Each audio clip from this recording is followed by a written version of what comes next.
እድሜ ጾታ ሳይል ሕፃን አዛውንቱ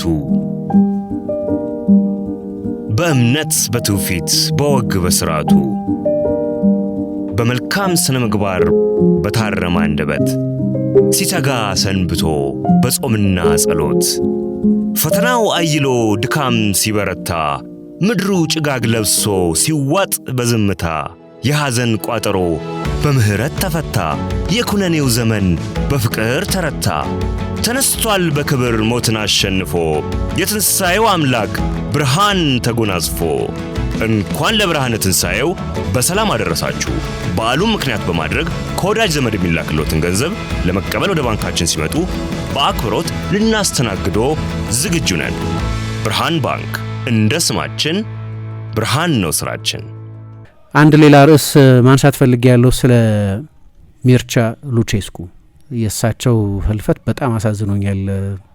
የሚደነቁ አሰልጣኝ ናቸው። በጣም ቅድም እንዳልኩት በአውሮፓ ብዙ ዋንጫዎች በማሸነፍ ከሰር አሌክስ ፈርጉሰን 47 ዋንጫ፣ ጓርዲዮላ 40 ዋንጫ፣ ከሱ ቀጥሎ ሚርቻ ሉቼስኩ 38 ዋንጫ አሸንፈዋል። ለረጅም ጊዜ ከሰር አሌክስ ቀጥሎ ብዙ ዋንጫ ያሸነፉት አሰልጣኝ እሳቸው ነበሩ። በቅርብ ዓመታት ጓርዲዮላ ባሸነፋቸው ዋንጫዎች ነው ከሳቸው በላይ የሆነው። በእርግጥ በእንግሊዝ አልሰሩም፣ በእርግጥ በስፔን አልሰሩም፣ በትልልቅ ሊጎች ብዙ አልሰሩም ከጣሊያን በስተቀር። ግን ከዘመናቸው የቀደሙ የሚባሉ አሰልጣኝ ናቸው። አሁን ብዙ ጊዜ ስለ ጨዋታ አናሊሲስ፣ ስለ ዳታ አናሊሲስ፣ ስለ ቪዲዮ አናሊሲስ ምናምን እናወራለን።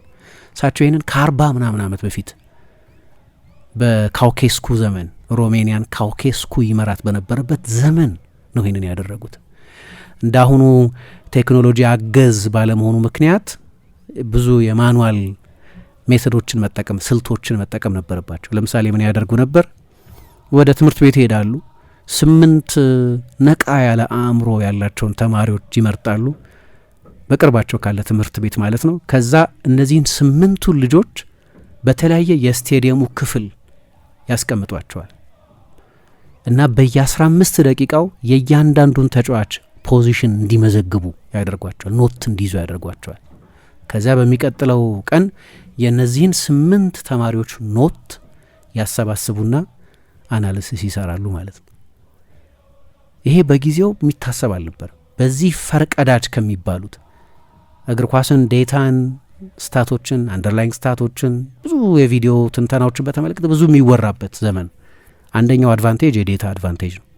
ያን ግራሃም የሊቨርፑል የስኬት ሚስጥር አድርገው ከሚጠቅሷቸው መካከል አንደኛው ይሄኛው የዴታ አብዮት ነው እንደምታውቁት። እኚህ ግን ከዛሬ 40 ምናምን ዓመት በፊት የካውኬስኩን መጠቅሰው በጣም የትልቅ መሪ ስለነበር ነው። በሱ ዘመን ያደርጉት የነበሩ ሰው ናቸው። በኋላ ወደ ጣሊያን ሄደው ጣሊያን እንኳ ትልቁ ሊግ ነበር በ70ዎቹ በ80ዎቹ በ90ዎቹ በተለይ የአውሮፓ ትልቁ ሊግ ነበር። ግን እንደዚህ አይነት አድቫንስድ ሜተድ አይጠቀሙ። ወደ ፒሳ ነው መጀመሪያ የሄዱት፣ ፒሳ ወደሚባል ክለብ እና እንደሄዱ የፒሳውን ፕሬዚደንት አንቾቴናቲ የሚባሉትን አሁን እኔ የቪዲዮ መቅረጫ እፈልጋለሁ አሉ እና ይሄ ብዙ የተለመደ አልነበርም። በተለይ ለአናሊሲስ ግብአት በሚል ልምምድ መቅረጽ፣ ጨዋታ ከሌላ አንግል ፓናሮሚክ ከሆነ አንግል መቅረጽ ምናምን የተለመደ አልነበርም። ሰውየው በጣም አብዮተኛ ናቸው። ለዚህ ነው ሚርቻ ሉቼስኩን የእግር ኳሱ ኒኮላ ቴስላ ብለው ሰዎች የሚያደንቋቸው። አብዮተኛ፣ ከዘመናቸው የቀደሙ የነበሩ ናቸው። አሁን በሻክታር ዶኔትስክ ባላቸው ትልቅ ታሪክ በእርግጥ ያንን ቦታ አሁን ሩሲያ ነው የምትቆጣጠረው፣ በምስራቅ ዩክሬን ዶንባስ የሚባለውን ዶኔትስክ ያለበትን። ግን ዶንባስ አሬና የሻክታር ዶኔትስክ ስቴዲየም ነው እና ከዛ ስቴዲየም ውጪ ትልቅ ሐውልት ተገንብቶላቸዋል፣ ዋናው አደባባይ በሚባለው አካባቢ ማለት ነው።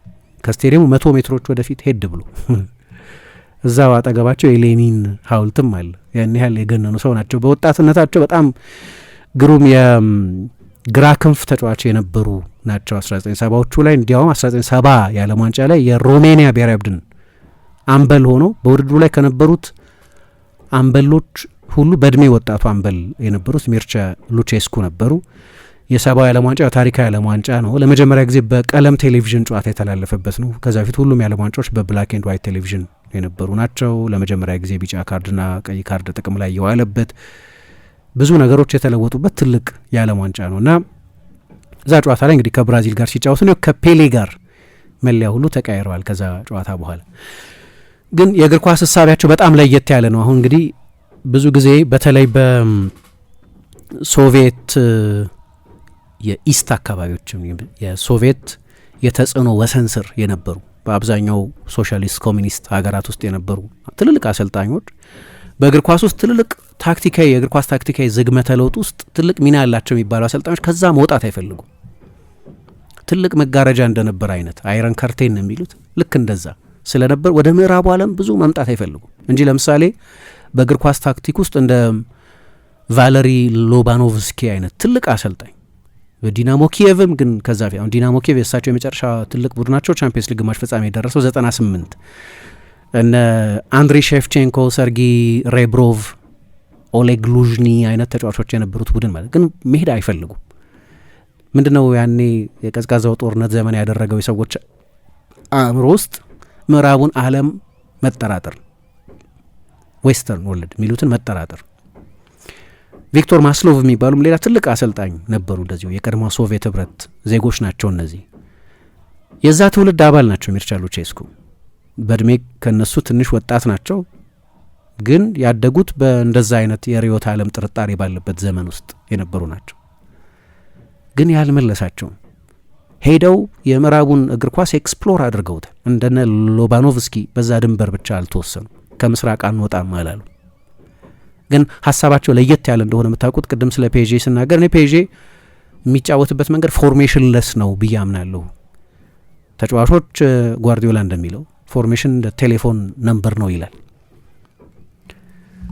እኔም እንደዛ ነው። ፎርሜሽን ፍሉድ ነው በጣም። ግን ይህንን መጀመሪያ ከገለጹ ሰዎች መካከል አንደኛው ሚርቻ ሉቼስኩ ናቸው። ለምን ይህን እንላለሁ? አንድ ቃለ ምልልሳቸው ላይ ምን ይላሉ? እኔ ሀሳብ እንጂ ፎርሜሽን አላሰለጥንም ይላሉ። በተለይ ደግሞ በአውሮፓ በተደጋጋሚ 2009 ዩሮፓ ሊግ ማሸነፋቸው ብቻ ሳይሆን ብራዚላውያን ተጫዋቾች ያጎለበቱበት መንገድ የሚያስገርም ነው። ለብራዚል እግር ኳስ ሁልጊዜ የተለየ ፍቅር ነበራቸው። እንዲያውም ቅድም እንደጠቀስኩት 1970 የዓለም ዋንጫ ላይ ከተጫወቱ በኋላ የብራዚል ቡድኖች እነ ፓልሜራስ እና ቦታፎጎ አይነት ቡድኖች ሊወስዷቸው ፈልገው ነበር። ግን ያኔ በሶሻሊስት ቅኝት ስር ባሉ ሀገራት ውስጥ ለተጫዋቾች ዝውውር ቀላል አልነበረም። ተጫዋቾች እንደ ብሔራዊ ሀብት ስለነበር የሚታዩት እንዲወጡ አይፈለግም ነበር። መንግስትም ስፖርትን ለራሱ የፕሮፓጋንዳ ዓላማ ስለሚጠቀምበት ተጫዋቾቹ እንዲኮበልሉ አይፈልግም እና መንግስትን የከለከላቸው ወደ ብራዚል ይሄዱ ነበር። ግን በብራዚል እግር ኳስ ላይ ሁልጊዜ ትልቅ ፋሲኔሽን ነበራቸው እና የእሳቸው ቡድኖች ልክ እንደ ብራዚላውያን ተጫዋቾች ነው የሚጫወቱት። አሁን በቅርብ ጊዜ ስለ ሪሌሽኒዝም ኮንሰፕት ስለ ፌርናንዶ ዲኒዝ ስለምን ብዙ ይወራል። ግን እኚህ ሰውዬ ድሮ አድርገውታል። ይህን ብራዚሊያን ተጫዋቾች የሚወዷቸው ለዛ ሳይሆን አይቀርም። ግን ለምሳሌ ሄንሪክ ሚኪቻሪያንን አይነት ተጫዋች ያጎለበቱ፣ ፌርናንዲኞን አይነት ተጫዋች ያጎለበቱ፣ ዊሊያንን፣ ዱግላስ ሉዊዝን፣ ጄድሰንን፣ አሌክስ ቴክሼረን፣ ሉዊስ ፋቢያኖን፣ ሉዊዝ አድሪያኖን፣ ኤድዋርዶ ዳ ሲልቫን አርሰናል ውስጥ የነበረ ተጫዋች ኤድዋርዶ ዳ ሲልቫን እንዲህ አይነት በእግር ኳስ እንዴት ትልቅ እንደሚሰጣቸው የምታውቁት። አርሰን ቬንገር አንድ ጊዜ ከቬንገር የቅርብ ጓደኞች መካከል ናቸው ይባላል። ቬንገር ጓደኛዬ ናቸው ይሏቸዋል። እና የሆነ ጊዜ ኮሎቶሬን የተለያየ ቦታ ላይ ሞከሩት። ክንፍ ቦታ ላይም አማካይ ቦታ ላይም የመስመር ተከላካይነት ቦታ ላይም ተጫወተ። ግን ለነዛ ቦታዎች የሚሆን ችሎታ ያለው መሆኑን ተጠራጠሩና የመሀል ተከላካይ አድርገው ሊሞክሩት ወሰኑ። ቁመት አለው፣ ፍጥነት አለው፣ አትሌቲሲዝም አለው፣ ተፋላሚ ነው፣ ፍልሚያዎች ያሸንፋል። ግን ከዛ በፊት አንድ የቅድመ ውድድር ዘመን የዝግጅት ጨዋታ በሚያደርጉበት ጊዜ ሁለቱ ጓደኞች ናቸው። ስለዚህ የፕሪሲዝን ጨዋታ ተዘጋጀና ቬንገር ተከላካይን ኤልኝ ካንተ ዋና አጥቂ ጋር የሚፎካከረውን ኮሎቶሬን ያንተን ኮሜንት ፈልጋለሁ አሏቸው። ቬንገር ራሳቸው ትልቅ አሰልጣኝ ናቸው። ራሳቸው ተሰጦ ፕሮፋይል በማድረግ በጣም የሚደነቁ አሰልጣኝ ናቸው። ግን የሉቼስኩን አስተያየት በጣም ከማክበራቸው የተነሳ ከጨዋታው በኋላ ሄደው ጠየቋቸው። ምን ትላለህ አሏቸው። መጀመሪያም ጠይቀዋቸው ነበር፣ አስተውልልኝ ብለዋቸው ነበር። በጣም ጥሩ ነው፣ ይሄ ጥሩ ሮ ማቴሪያል ነው አሏቸው። ቱሬ እንደዛ ነው የነበረው፣ ገና ተሰርቶ ያላለቀ ግን ግብአቶቹ ያሉት ሁሉ ተጫዋች ነበር። በዛ የአርሰናል ኢንቪንሲብል ሲዝን ውስጥ በጣም ጠቃሚ ተጫዋች ነበር ኮሎ ቱሬ። ከዛ በኋላ ዲሚትሮ ቼግሪንስኪ የሚባለን ተጫዋች ጓርዲዮላ ያስፈርመው ነበር ወደ ባርሴሎና። ካልተሳኩለት ዝውውሮች አንደኛው እሱ ነው። ግን ከእሳቸው ቡድን ነበር ያስፈርመው። የእሳቸውን አስተያየት ጠይቆ ነበር። አሁን እያወራ ያሉት ጓርዲዮላ፣ አርሰን ቬንገር በእግር ኳስ ታሪክ የምንጊዜም ታላላቅ አሰልጣኞች ከሚባሉት መካከል የሆኑትን አሰልጣኞች ነው። የእሳቸውን ኮሜንት ምን ያህል ያከብሩት እንደነበር የሚገርም ነው። እና ግን ተጫዋቾችን በስፖርት ብቻ ሊቀርጿቸው አይፈልጉም። እንደ ሰውም ሊያሻሽሏቸው ይፈልጋሉ። ስለዚህ ለምሳሌ ከሚያደርጓቸው ነገሮች መካከል አንደኛው ትልልቅ ሞኑሜንቶችን፣ ሚዚየሞችን በዛው ክለቡ ባለበት አካባቢ ያለ የአካባቢውን ታሪክ የሚያሳዩ ስፍራዎችን በሙሉ የመጨረሻውን ልምምድ መዝለል እንኳ ቢያስፈልጋቸው ይዘው ተጫዋቾችን እንደ ሰውም ሊያጎለብቷቸው ይፈልጋሉ። በነገራችን ላይ አንድሪያ ፒርሎን እሳቸው ናቸው ወደ ዋና ቡድን ገና በ16 ዓመቱ የብሬሺያ አሰልጣኝ እያሉ ያሰለፉት እና ምን ይላሉ ግን ተጫዋቾችን በአእምሮ ስለማሳደግም ሲናገሩ 8 ቋንቋ የሚናገሩ ናቸው። ስለዚህ በፖሊጎት ዲግሪ ያላቸው ናቸው። 2 ዲግሪ ያላቸው፣ አንደኛው በብዙ ቋንቋ መናገር። ግን ለምሳሌ አንድን ተጫዋች ሮም ይዛችሁት ሄዳችሁ ለወደፊቱ ሮም ሄጄ ነበር ብሎ ለልጆቹ ሲናገር ስታድ ኦሎምፒኮ ላይ ተጫዋች ነበር ብቻ ቢል አይጠቅምም እኮ ኮሎሴምን አይቻለሁ ማለት አለበት። ወደ ፓሪስ ሄዶ ፓሪስ ውስጥ ያለ አንድ ስታዲየም ብቻ መጥቀስ የለበትም። ሉቭረ ሚውዚየም ሄጃለሁ ወይም የኖትረዳምን ካቴድራል አይቻለሁ ማለት አለበት። እንደ ሰው ነው ሰው ሊሰሩ ይሞክሩ የነበሩት። ፔርሎ ሶሻል ሚዲያ ላይ ሀዘኑን ገልጾ አይቻለሁና ሉዛርዲ የሚባል አንድ ማንም የማይነካው ተጫዋች ነበር ብሬሺያ ውስጥ። ሉዛርዲን አስቀምጠው ነው 16 ዓመቱ ብቻ የነበረውን ይህንን ልጅ ለመጀመሪያ ጊዜ መሰለፍ እድል የሰጡት እና የሚከበሩ ትልቅ ባለሙያ ናቸው። በሻክታር ዶኔትስክ ነው በጣም ስኬታማ የነበሩት። እዛ እንደ ኔይማር አይነቱን ተጫዋች ገና እሱንም 16 ዓመት እያለ ሊያስፈርሙት ጥረት አድርገው የሚያውቁ ናቸው። ገጽታቸውን ስታዩት ብዙ የሚለወጡ አይመስሉም። ግን 84 የአውሮፓ ዋንጫ ላይ ፈረንሳይ የአውሮፓ ሻምፒዮን የነበረችበት ውድድር ላይ ሮሜኒያን ለመጀመሪያ ጊዜ በአውሮፓ ዋንጫ ያሳለፉ አሰልጣኝ ናቸው።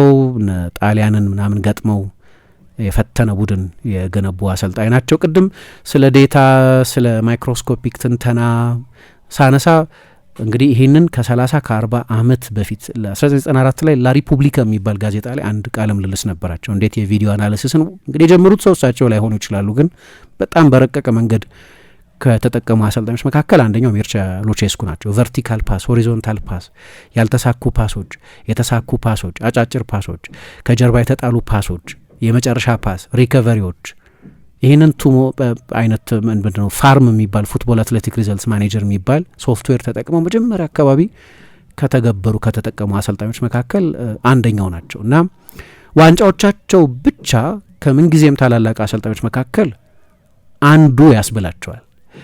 ግን እኔ ደግሞ የአብዮተኝነታቸው ነገር እግር ኳስን የሚተነትኑበት መንገድ የበለጠ ልዩ ካራክተር ያደርጋቸዋል እና ለእግር ኳስ ባላቸው ጽኑ ፍላጎት የተነሳ እየታመሙ እኮ ነው። ባለፈው አይታችኋቸዋል። ከቱርክ ጋር በነበረው ጨዋታ እኮ ነበሩ ቴክኒክ ቦታው ላይ የሮሜኒያ አሰልጣኝ ሆነው በኋላ ቱርክ 1-0 አሸነፈቻቸው፣ ሳያልፉ ቀሩ። ግን ከቀናት በኋላ ከስሎቫኪያ ጋር ጨዋታ ነበራቸውና ለዛ ጨዋታ ቡድኑን እያዘጋጁ በነበረበት ጊዜ ነው የልብ ህመም የገጠማቸው። ግን የቆየ ህመም ነበረባቸው እና ተጫዋቾቹ ፊት ነው የወደቁት። ከዛ በኋላ ወደ ሆስፒታል ተወሰዱ።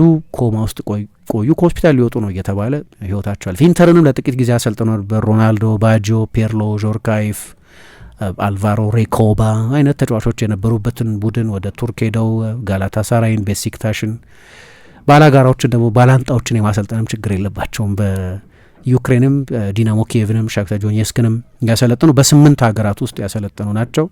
ብዙ ትልልቅ ጆርጅ ሃጂን አሰልጥነውታል። ወደ ባርሴሎና ያንደረደሩት እሳቸው ናቸው። ትልቅ ባለሙያ ናቸው። በሚያሳዝን ሁኔታ እስከ መጨረሻው ድረስ ከእግር ኳስ ጋር ቆይተው ህይወታቸው አልፏል። እሳቸውን ጥቂት መዘከር ስለፈለግኩ ነው። ስላደመጣችሁን በጣም አመሰግናለሁ። የተወደዳችሁ ሰኞ ነው የምናገኛችሁ። ነገ በዓል ነው። መልካም በዓል እንዲሆንላችሁ ከወዲሁ አስቀድሜ እመኛለሁ። የስፖንሰሮቻችንን መልእክት አድምጠን እንሰናበታችኋለን። ዕድሜ ጾታ ሳይል ሕፃን አዛውንቱ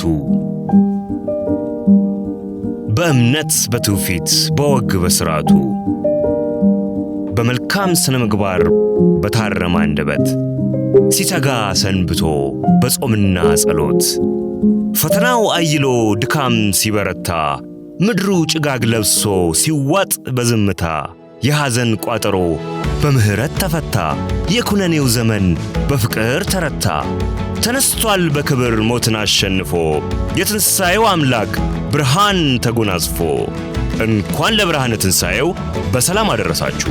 በዓሉን ምክንያት በማድረግ ከወዳጅ ዘመድ የሚላክሎትን ገንዘብ ለመቀበል ወደ ባንካችን ሲመጡ በአክብሮት ልናስተናግዶ ዝግጁ ነን።